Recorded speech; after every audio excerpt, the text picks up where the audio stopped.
But, I mean, honestly, when you look at that draft, right, and you say, okay, they just crushed with a Petal. Petal's been doing really badly. It gives, I think, a lot of confidence to the Hammers fan, right, coming into Game 2 where they can say, all right, if we get like a normal draft, we're going to be in a great place. I actually don't think the draft was too bad. I did favor Immortals draft, but that's not because I think that Hammers had a bad draft necessarily. There were a lot of strengths. You have healing coming out of Spontaneous Combustion, healing coming out of the Lyra. You drop Bright Bulwark, you trampoline back, you fight around that. They did a really good job. And you put down the seeds, and the double melee tried to run into you, and it's just boom, boom, knocked back. It happened multiple times. Yeah, actually, you mentioned during the game those seeds were a really big part of it, and it's part of Petal's kit I think a lot of people overlook. Maybe we'll see another Petals. We head into draft number 2 of the series. T-Tigers, very strong Petal player for sure. So Lyra going to be the first ban here by Hammers. Not going to let smart. that one come through. Koshka, the ban for Immortals. They're going to... They said, well, we didn't win with the Adagio, so it can't be that good. Yo, starting Adagio looked good. We've also seen Chicken play this, so not to say that that's definitely where it's going to go, but looked really strong.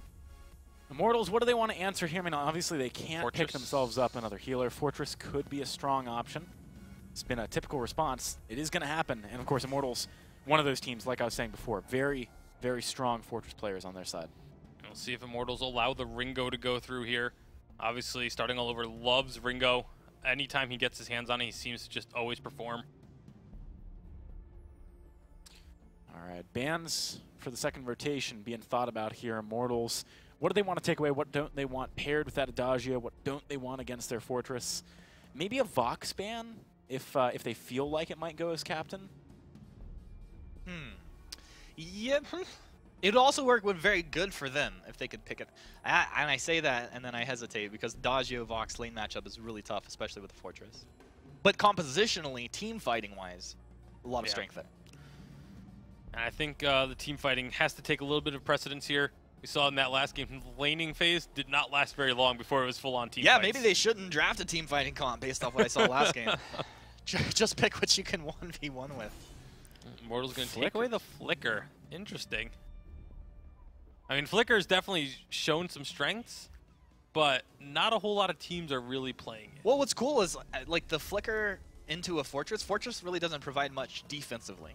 So if you do get engaged on, it's not like you can Vanguard your ally to bail him out, or Githian wall someone off of your laner. So in that sense, it does make a little bit. One thing which we haven't seen a tremendous amount is that Lance, right, in North America. So maybe this is something, after watching the games earlier in Europe, teams might be thinking about a bit more? I legit think they should be. I think any team should be doing it and be practicing it, be scrimming with it, seeing if it's working for your team. I'm sure some of them already have. I would be surprised if Flash hasn't asked his team to try it out a little bit or give it another try if they already did. All right, Hammers, they're going to take away the Arden pick. So I guess they're thinking that this Fortress is going to be going jungle from Immortals. Not expecting it to go into the captain position. Otherwise, I can't see why you'd make that ban. Unless you just want to leave power picks open. There are a ton of power picks on the board. Yep. I think for Hammers, have we seen T-Tiger's Glaive recently? Yes. He's been playing But that. it was the cooldown Glaive. Yeah. Utility Glaive. And I was saying, I don't like that. I like to see Weapon Glaive. I think I would love to see a Weapon Glaive for T-Tigers this game.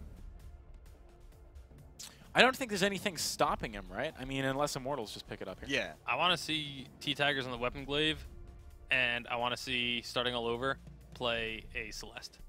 A Celeste? Starting All Over has been very bold with his Celeste. Oh, that's why. And so you're saying that you'd have like the captain his Twitter profile, I believe, straight up says best Celeste world, and that's a fact. And when I put out a tweet saying I want to see teams pick up like Celeste or Scarf, he responded saying I would play Celeste if I was in the jungle. Interesting. But that's because, you know, teams don't want to put the crystal carries up in the lane. Dude, his Adagio is stupid good, though. And with the Vox pickup, this even makes it more of a laner for me, personally. I feel like, you know, if you already have the Adagio and that's kind of a favorable lane matchup, then why not keep it, right? Definitely. At this point, there's not a reason to go away from that. Well, I mean, it depends, right? Because if Immortals, if they were to pick up, like, Glaive as their last pick and had Captain Fortress, they could put a lot of pressure. Oh, they're not going to be able to. Well, that's going to be your utility Glaive, though. If this is a utility Glaive. It is. I can almost guarantee it will be. then I'm going to go with Immortals to win this game. And if Hammers watch this VOD back, I would say that you guys made a mistake here. Should have had starting in the lane with Adagio, a weapon glaive, and then paired up. Yeah, you know, we could figure that out another time, the captain, but I'm not a big fan of what they've done here. And we've seen a decent amount of Captain Glaive, actually in both regions on this current patch. Do you think that it doesn't have enough punch here? Is that the problem? Well, I just think, well, then it would be T-Tigers on the Adagio out of the jungle. It's possible. Nah, no thanks. No. All right, Immortals, they're going to lock in Taka as their final pick here. Now, Taka, obviously someone who can get onto that Ringo, can get onto the Adagio, and actually, there's not much get off me on the side of Hammers, right? Like, maybe Glaive comes back in with an afterburn, but that's it. That's all they got. No, that but double mortal wounds against an Adagio. Sounds pretty good on paper. I mean, we said last game we liked the Immortals draft better, but they didn't perform. I like the Immortals draft better here. I just don't know if they'll perform. Well, like I said, I think both drafts had strengths last game. This game, I think Hammers have made a grave mistake. If they win the game, Immortals, you need to really practice this week. Like, legit, do your homework, but practice. Because, dude, if you get beat by this team with this draft right now, there's some major questions. You're looking over to see who's playing what here, right? I am, and I'm curious based off what I saw marked down.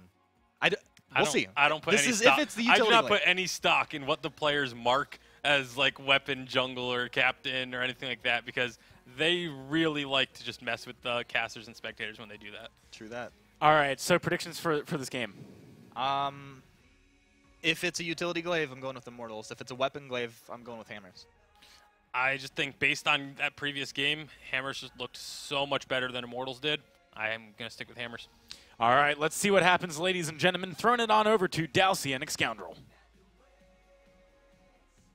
Back onto the Halcyon Fold for this game 2, Hammers 1-0, as you guys can see, and actually an aggressive start for Hammers. They're going to walk straight into the jungle of Immortals, which means that Dienzio going to return by trying to steal away these backs. Now, I don't know about you, Excoundrel, but every time I see this happen, doesn't seem to work out too well for the opposite laner, but with Aloha basically being a pain, I think he should be able to get away with it. Well, everybody here from Hammers is committed. That should be fine for Dienzio. He should be able to walk away with these backs. They might even be able to get away a couple of the fronts as well.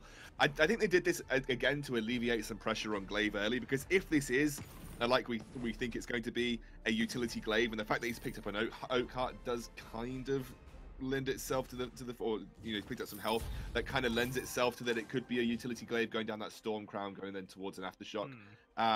That kind of lends it to that particular Glaive build. Baines, he's being caught out. Dienzio's just left him to dead. And on the other side of the map, Chicken's chasing Aloha into the jungle. So Vaines, T-Tiger's going to look to try and find the kill. Now this afterburn, it's such a long cooldown. It's another 7 seconds, so it's just the auto attacks. And where is starting all over whilst this is all happening? Maybe T-Tiger said, I've got this, don't worry. As it turns out, I think he probably does as well. But it's this return on the other side of the map. Aloha and Dienzio in trouble, and Aloha's just going to walk straight on into T-Tigers. Dienzio nowhere to run, nowhere to hide. Hammers looking to try and find that third kill to make it a 3-0 start, and Chicken 1-2-3 will be able to do just that. 3-0 start. I have what the blinking hell just happened to Immortals right there? Like, Dienzio was at the backs. He could have just taken the backs by himself, ported back, let Fortress do whatever he wanted, but as sure as hell not let Fortress do whatever he wanted in the enemy jungle. And that would have been all fair. Like, trade some backs for backs. Maybe you lost your fronts, but so what? That you just got outplayed at the early phase. Get over it, right?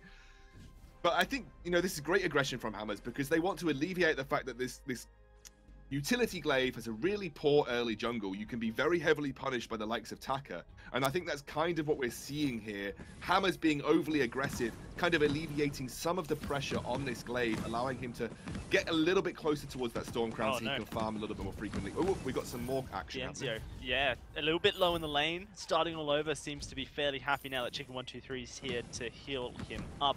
There's so much pressure on this game, as you know, both these teams, they're sitting fairly even on the ladder. None of them want to be pushed down into one of those bottom 3 scenarios where, you know, after next week's games, we lock in that bottom 3 and then they play in the challenge battles. So No. both these teams have a great chance to really separate themselves from the bottom of the standings right now, and you know, I can see the pressure starting to stack up.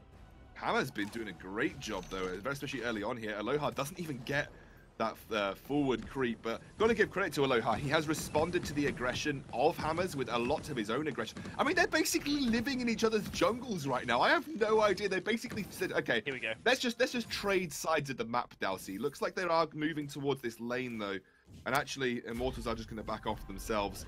Like I said, I do like the early aggression from Hammers though. It kind of alleviates some of the pressures that T-Tigers will face as a utility glaive early on.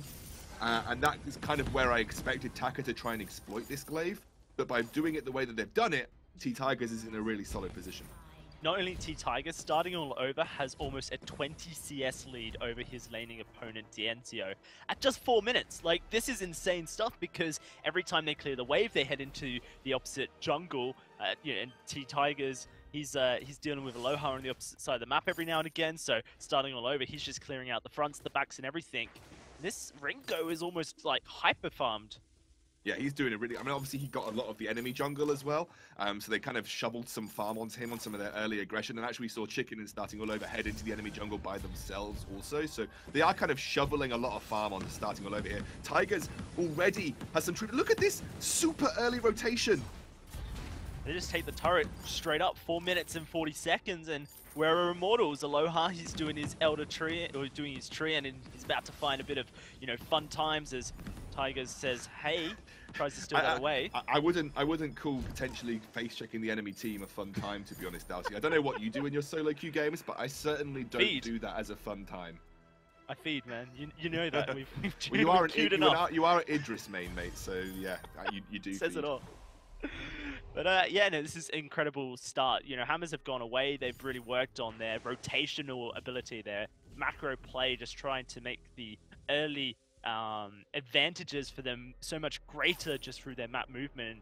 Sure. Immortals almost seem lost to every move that Hammers is showing so far. Yeah, well, their back timing was really poor there. Like, they saw T-Tigers at the middle shop. They saw the rest of Hammers rotate down to middle shop at that 4-minute mark. The obvious then rotation is back into lane. No one from Immortals was defending that first turret, that first tier 1 turret of the game. They completely left it open. Their back timings were all over the place. And by the time they were heading back towards that tier 1, it was way too late. It was already gone. You need to have someone there to at least try and defend, at least try and ward the enemy team away. But you don't, you know, realistically, the wave clear from Immortals this game is terrible. So you have to have basically Dienzio there, or you lose the turret regardless. So, you know, this is a great opportunity for Hammers. They've got good siege. They can push waves a lot quicker. Hellfire Brew comes out. Yeah, Dienzio, he has to try and escape. T-Tigers hits his level 6 as well, so this glaive's going to start spinning to win it. Dienzio, it's very defensive positioning right now, really respecting the fact that Hammers could look for an engage here. Immortals have Aloha on standby just in case. Actually, they're going to take the battle to him, steal away that tree, and now look to get onto Dienzio. There's the Burst of Judgment going down. It locks up Veins, and Dienzio's taking huge damage as well. The Fountain onto Immortals to try and heal everyone up. That Fountain for Chicken's still available, so Immortals realistically can't even look for a re-engage because they know Hammers will be able to heal it up. So what do Hammers do? They go back to this turret. They put the pressure onto Aloha. T-Tigers looking for that 1v1. Maybe they bit off more than can chew. Here comes the ultimate to starting all over. Fountain will heal. Oh, Dienzio too far forward. That's going to be him going down. Veins as well. It's a double. Maybe Aloha can get a return. No, the reflex block good enough. Aloha's going to have to commit to this, but the triple kill starting all over. The young wonder kid comes on forward, and they get a turret as well. I mean, this is exactly what Hammers needed to do. They knew they had better siege, and they knew the wave clear from Immortals was next to nothing. You know, they forced out the very early Fountain there, Doughty, realizing that even if they get into a fight around that turret, they're going to have the advantage because they still have the Adagio heals, and obviously Chicken had his Fountain left over as well. So they were very happy to just say, shove wave into turret. And because of the fact that it's only a weapon power Vox trying to clear the waves, it's a weapon power Vox with just a breaking point as well. They realize they're going to have so much time. If they get that minion wave to the turret, they have so much time to work with. And they did. You saw how much time they had, Dalsy. And that time allowed them to get an ace and the turret. That is just Hammers playing incredibly well and just really punishing the weaknesses of the Immortals composition. They went, I mean, Dalsy, they went aggressive early. They punished the fact that they punished the fact that Taka couldn't then try and put pressure onto this utility glaive build. And then they started shoving waves to turret, realizing that the wave clear was next to nothing from Immortals, and they really punished both of those things. You just have to look at how far ahead Starting All Over is. You know, this guy's on 100 CS at 8 minutes. T-Tigers as well can just continuously walk into the jungle of Immortals, and there's nothing Immortals can do. Like, you make that point. Dienzio, he has a breaking point, but Starting All Over, he has a Sora Blade and a breaking point, and he's almost at that Monocle stage before, you know, this first Monocles is completed for Dienzio. This Vox may be good in the late game, but there's almost no late game for Immortals as it stands, and maybe they look for an engage here. Vayne certainly wanting to go aggressive, but Hammers have the ability to disengage at will. No need to take fights they don't want. They're 6-0 and 0. Every map objective is theirs at this point. A huge gold lead as well, 8,000 pretty much.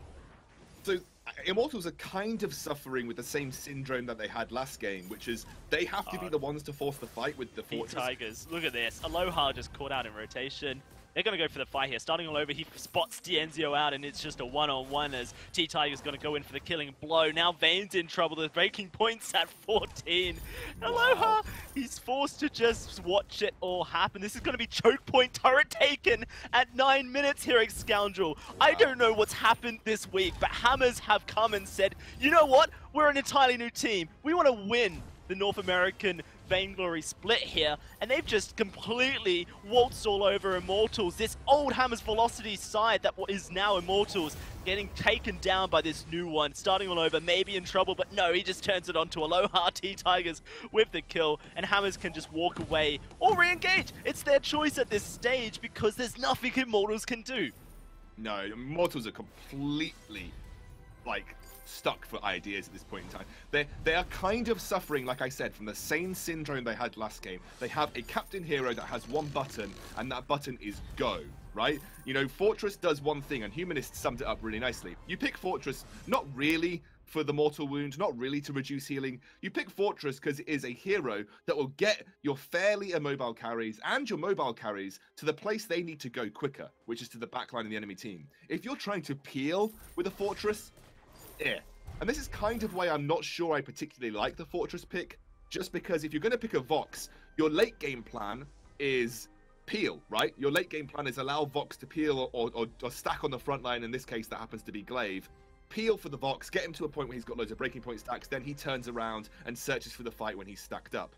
With the Fortress, you were... They've stacked up here, look at this. Hammers are walking straight into the jungle, and this is just going to be a death trap here for Immortals. They think they can take the fight, but little do they know, they're just so far behind. Hammers disengaging, but Starting All Over, he's building up the breaking point stats, and now he's just going to tear on through. A double kill for this guy. Chicken123 will be the first casualty, but it doesn't matter. Ace, these minions buffed up. Scoundrel, every minute of this game, Hammers have increased their gold lead by 1,000. Now, at 11 minutes, they're at almost 1,000 gold. They're going to be at 1,000 gold now, and they're just going to finish this game. This is one of the biggest stomps we've seen this entire season, and these teams are so equally matched on the standings. Starting All Over, just padding his stats, looking for that second double kill as he takes the Vayne Crystal down. A 12-minute victory for Hammers, and they're through to tomorrow. That's it. We're done. What? This game has just flashed before my eyes. And I've got to say, Hammer's macro play is fantastic. Immortals, like I said, they had the kind of the eggs in their early aggression basket. You get to the point, and I find this that the competition kind of irks me a little bit. When I pick a Vox, I think breaking point, double Tyrant's Monocle, peel for the Vox, then re-engage when he's built up stacks. With this, you kind of rely on Dienzio getting ahead early, hitting that item spike earlier, Dalsy, and then being the one to be, you know, forward aggressive. He's the one that's trying to be putting the pressure on consistently. If you're playing from behind, you just lose with this Immortals composition, and Hammer's played that really well. And I think also, as a secondary point, teams are going to come to this more and more.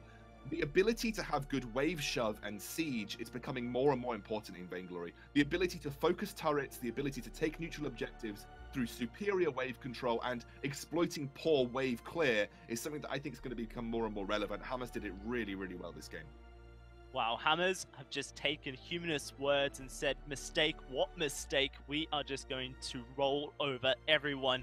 Incredible 2-0 coming out of these guys, and we get to throw it back to the analysts to break it on down, see what they thought. So over to you guys. Wow, that game really was over in a flash. 12 minutes, roughly. There was over a kill a minute, technically, from Hammers that game. Incredible, incredible stuff.